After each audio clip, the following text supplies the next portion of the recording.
శుక్లాంబరధరం విష్ణుం శశివర్ణం చతుర్భుజం ప్రసన్నవదనం ధ్యాయేత్ సర్వవిఘ్నోపశాంతయే.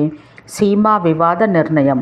అగ్నిదేవుడు పలికెను, క్షేత్రం విషయం నా సీమా వివాదం ఏర్పడినప్పుడు, అనగా సరిహద్దు వివాదం ఏర్పడినప్పుడు, సామంతులు, వృద్ధులు మొదలైన వారు, గోపాలకులు, ఆ సరిహద్దుల్లో ఉండు కర్షకులు, వనంలో నివసించేవారు, వీరందరూ ఎత్తైన ప్రదేశము, బొగ్గులు, ఊక, వృక్షంలో, వంతెనలు, పుట్టలు, పల్లములు, చైత్యంలో మొదలైన వాటి సహాయంతో ఆ సరిహద్దు గుర్తించాలి. సామంతులు కానీ, గ్రామంలోని నలుగురిని కానీ, ఎనమండుగురు కానీ, 10 మంది కానీ ఎర్రని పుష్పమాలలు, వస్త్రాలు ధరించి తలపై మట్టి పెట్టుకొని సీమా నిర్ణయం చెయ్యాలి. ఈ సామంతాదులు అసత్యం చెబితే రాజువారికి వేరువేరుగా మధ్యమ సాహస దండం ఇవ్వాలి. సీమను నిర్ణయించే చిహ్నములు లేని పక్షాన రాజే సీమా నిర్ణయం చేయవాడు. తోటలు, గృహములు, గ్రామములు, తటాకాదులు, ఉద్యానములు, దేవాలయములు, వర్షజలంలో ప్రవహించు కాలువలు మొదలగు వాటి విషయం కూడా సీమా నిర్ణయం ఇట్లే చెయ్యాలి. సరిహద్దులు తొలగించిన వారికి, క్షేత్రం హరించిన వారికి, సరిహద్దు దాటిన వారికి రాజు క్రమంగా అధమ, ఉత్తమ, మధ్యమ దండములు ఇవ్వాలి. చాలామందికి ఉపయోగించినది, కొంచెం మాత్రమే బాధ కలిగించినది అగు సేతువు, పరుల భూమిలోకి పోవు అత్యధికమగు జలము కలది, అల్పక్షేత్రమును ఆక్రమించినది అగు కూపము, వీటిని అడ్డు పెట్టరాదు. క్షేత్రాధిపతికి తెలుపకుండానే క్షేత్రం నందు సేతువును నిర్మిస్తే దాన్ని క్షేత్రాధిపతి అనుభవించాలి. అతడు లేకపోతే అది రాజుకు చెందుతుంది. దున్నువాడు తాను దున్నిన భూమిపై పంట పండింపకుండాను, ఇతరులను పండింపకుండా అడ్డుకున్నను, దున్నిన భూమిపై వచ్చుటకు అవకాశమున్న పొలమును అతనికి ఇప్పించి ఆ పొలమును మరి ఒకనిచే చేయించాలి. గేదె సస్యానికి కలిగించినప్పుడు 8 మాసములు, గోవు నష్టం కలిగిస్తే 4 మాసములు, మేకలు, గొర్రెలు కలిగిస్తే దండం విధించాలి. గేదెలు మొదలైనవి సస్యాన్ని భక్షించి అక్కడ కూర్చుంటే పైన చెప్పిన దానికి రెట్టింపు దండం విధించాలి. వివిధ క్షేత్రమందు కూడా పైన చెప్పినట్లే దండం విధించాలి. గాడిదలకు, ఒంటెలకు కుండ గేదెతో సమానంగా దండం. ఎంత సస్యం నష్టమైతే అంత క్షేత్రస్వామికి ఆ పశువుల స్వామి చేత ఇప్పించాలి. పశువుల కాపరికి తాడనమే దండము. గోస్వామికి అతడు స్వయంగా మేస్తే పైన చెప్పిన దండం విధించాలి. ఆ క్షేత్రం మార్గమందు గ్రామం యొక్క వివీతం చివర ఉన్నప్పుడు తెలియక పశువులు మేస్తే దండం లేదు. తెలిసి మేస్తే చోరుని వలె దండించాలి. ఆబోతు, దేవతలను ఉద్దేశించి విడిచిన పశువులు, కొత్తగా ఎన్నిన ఆవు, చెదిరి వచ్చిన ఆవు, ఇవి మేస్తే దండం లేదు. వాటిని విడిచిపెట్టాలి. దైవోపహతములు, రాజోపహతములు ఒక పశువులను కూడా విడిచిపెట్టాలి. గోపాలకుడు ప్రాతకాలాన పశువులను తానెట్లు తీసుకొని పోవునో సాయంకాలాన అట్లే తిరిగి స్వామికి అప్పచెప్పాలి. జీతం తీసుకుని గోపాలను ప్రమాదం చే పశువులు మరణించినను, నష్టమైనను అతనిచే వాటి స్వామికి అప్పగించాలి. గోపాలని పొరపాటు చే పశువు నశించినచో 13.5 పణముల దండం విధించి పశుమూల్యమునకు సమానమైన ధనం పశుస్వామికి ఇప్పించాలి.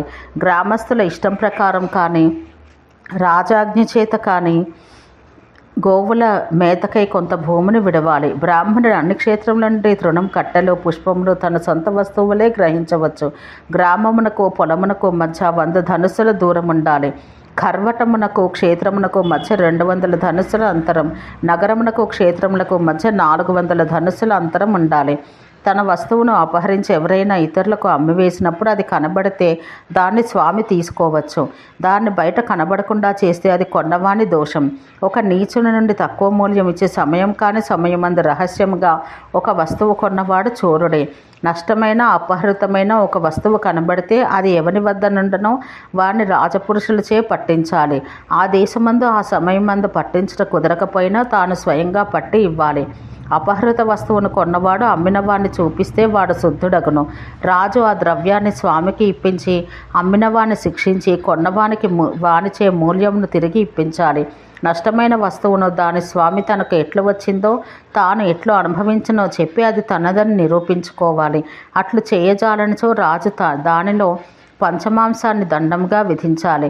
హృతమైన లేదా నష్టమైన తన వస్తువును గురించి రాజుకు నివేదించక ఇతరుల ద్వారా దాన్ని పొందిన వానికి రాజు 96 పణములు విధించాలి. శుల్కాధికారులు కానీ, స్థానపాలకులు కానీ తీసుకుని వచ్చి రాజు వద్ద ఉంచిన నష్ట, అపహృత ధనాన్ని దాని స్వామి 1 సంవత్సరం లోపుగా తనదని నిరూపించి మరలా పొందవచ్చు. సంవత్సరం దాటితే అది రాజుకు చెందును. ఏకసఫములు, గుర్రములు మొదలగునవి పోయి మరలా లభిస్తే వాటి స్వామి రాజుకు 4 పణములు ఇవ్వాలి. మనుష్య జాతికి సంబంధించిన ద్రవ్యం లభిస్తే 5 పణములు, మహిషము, ఉష్ట్రము, గోవు తిరిగి లభిస్తే 2 పణములు, మేకలకు, గొర్రెలకు పణములో 4వ వంతు ఇవ్వాలి. తన కుటుంబానికి నష్టం కాని విధమున తన వస్తువులను దానం చెయ్యవచ్చు. భార్యాపుత్రాదులను ఎన్నడూ దానం చెయ్యకూడదు. తన సర్వస్వాన్ని తన వంశం ఉన్నప్పుడు ఇతరులు ఎవరికీ ఇవ్వకూడదు. ఒకరికి ఇచ్చిన దాన్ని మరొకరికి ఇవ్వకూడదు. ప్రతిగ్రహం అందరి ఎదుట చెయ్యాలి. ఇచ్చేదనని చెప్పిన వస్తువును తప్పక ఇవ్వాలి. ఇచ్చి మరల తీసుకోకూడదు. బీజములో ఇనుము, వాహనములు, రత్నములు, దాసి, పాలిచ్చు పశువులు, దాసులు వీరిని రక్షించుటకు వరుసగా 10, 1, 5, 7 దినముల మాసము 3 దినములు అర్ధమాసము తీసుకునవచ్చు. బంగారం అగ్నిలో వేసినా తరగదు. వెండి 100కి 100 పలకలు తరుగును. తగరము సీసము 100కి 8 పలములు తగ్గును. రాగికి 5 పలములు, ఇనుముకు 10 పలములు తరగవచ్చును. ఉన్ని, నూలు వీటితో చేసిన బట్టలకు 100కి 10 పలములు పెరుగును. మధ్య ప్రమాణం గల దారమైతే 5 పలములు, సూక్ష్మమైనచో 3 పలములు హెచ్చును. అద్దకం బట్టలందును, రోమములు గుచ్చిన బట్టలందును 100కి 30 వంతులు తరగవచ్చును. పట్టుబట్టలందు, నారచీరలందు క్షయం కానీ వృద్ధి కానీ ఉండదు. కుశలులకు వారు దేశమును, కాలమును, భోగమును దృష్టిలో ఉంచుకుని నష్టమైన వస్తువుల విషయాన బలాబలాలు ఏ విధంగా నిర్ణయించరో ఆ నష్టాన్ని రాజు తప్పక ఇప్పించాలి. బలాత్కారంగా దాసుడుగా చేయబడిన వాడిని, చోరులచే అమ్మబడిన వాడిని, తన స్వామిని ప్రాణ సంకటం నుండి రక్షించిన వాడిని, తనకై స్వామి ఎంత వ్యయం చేసినో అంత ధనం తిరిగి ఇచ్చివేసిన దాన్ని దాసత్వం నుండి విడిపించాలి. వాడిని దాసత్వం నుండి విడిపించాలి. ప్రజ్ఞావసితుడు అంటే సన్యాసం స్వీకరించి భ్రష్టుడైన వాడు ఆమరణాంతం రాజుకు దాసుడుగా ఉండాలి. వర్ణములలో దాస్యం అనులోమ్యం చే కింద వర్ణం వారు పై వర్ణం వారికి దాస్యం ఉండను. ప్రతిలోమ క్రమం చే కాదు. శిల్పం నేర్చుకున్న శిష్యుడు నిశ్చితమగు కొంతకాలం పాటు గురుగృహం నందే నివసించును. గురువు వంట భోజనం చేయిచు శిల్పముల వల్ల సంపాదించిన ధనాన్ని గురువుకి ఇవ్వాలి. రాజు తన నగరాన్న స్థానం కల్పించి అచట బ్రాహ్మణులకు నివాసం ఏర్పరిచి వేద విధులకు వారికి వృత్తి కల్పించి వీరు ఇచ్చట స్వధర్మానుష్ఠానం చేయుడు అని ప్రార్థించవలెను. మీరిచ్చట స్వధర్మానుష్ఠానం చేయడు అని ప్రార్థించాలి. స్వధర్మానికి అవిరుద్ధమగు ఆయా సమయంలందు ఏర్పరచబడిన రాజ నిర్ణీత ధర్మాన్ని కూడా ఆ బ్రాహ్మణులు పాలించాలి. ఎవడు జనగణం యొక్క ద్రవ్యాన్ని హరించెనో, మర్యాదను లంఘించెనో అతని సర్వస్వాన్ని తీసుకుని రాష్ట్రం నుండి వెడలగొట్టాలి. సమాజ హితాన్ని కోరువారు చెప్పిన విషయాన్ని అందరూ ఆచరించాలి. తద్విపరీతంగా ప్రవర్తించచు వారిని ప్రథమ సాహసదండం చేసి శిక్షించాలి. సమాజ కార్యంపై పంపబడిన వాడు తనకు లభించినదంతయో సమాజానికి సమర్పించాలి. వాడట్లా అర్పించకుంటే వానిచే 11 రెట్లు ఇప్పించాలి. వేదజ్ఞులు, పవిత్రులు, లోభం లేనివారు, కార్యచింతకులు కావాలి. సమాజహితమును చెప్పువారి వచనాన్ని అందరూ ఆచరించాలి. శ్రేణులు, నైగములు, పాషండులు, గణములు వీరికి కూడా ఇది వర్తించును. రాజు వీరి ధర్మభేదాలను, పూర్వవృత్తిని పాలించాలి. వేతనం తీసుకొని పని మానివేసిన వాడు వేతనానికి రెట్టింపు ధనం స్వామికి ఇవ్వాలి. అతడు వేతనం తీసుకొనకుండా పని మానివేస్తే వేతన ధనాన్ని స్వామికి ఇప్పించాలి. భృత్యుడు ఉపకరణాలను రక్షించుకొనుచుండవలెను. వేతనం నిశ్చయించకుండా ఎవరైనా భృత్యునిచే పని చేయించుకున్నచో రాజు వానిచే ఆ భృత్యునికి వాణిజ్యం, పశువులు, సస్యము వీటిలో 10వ వంతు ఇప్పించాలి. దేశకాలాలను దాటపెట్టుటచే పన్ని చెడగొట్టిన భృత్యునికి స్వామి తన ఇష్టం వచ్చినంత వేతనమే ఇవ్వాలి. అనుకున్న దానికంటే అధికం సమకూరిస్తే అధిక వేతనం ఇవ్వాలి. ఎవడు ఎంత పని చేయనో అతనికి అంతయే వేతనం. ఇద్దరికీ అసాధ్యమైన పని ఒకడు ఎంత చేయనో అంతే వేతనం. సాధ్యమైతే చెప్పినంత వేతనం ఇవ్వాలి. భారం మోయి భృత్యుడు రాజునకు కానీ దైవమునకు కానీ సంబంధించిన వస్తువును మోయిచు దాన్ని నష్టపరిస్తే ఆవాహకునిచే అంతధనం స్వామికి ఇప్పించాలి. యాత్రలో విఘ్నం కలిగించే భృత్యునిచే వేతనానికి రెట్టింపు ధనం ఇప్పించాలి. యాత్రా ప్రారంభమున పని మానివేసిన వానిచే వేతనంలోని 7వ భాగాన్ని, మార్గమందు మానివేసిన వానిచే 4వ భాగాన్ని, మార్గమధ్యమందు మానివేసిన వానిచే మొత్తం వేతనం ఇప్పించాలి.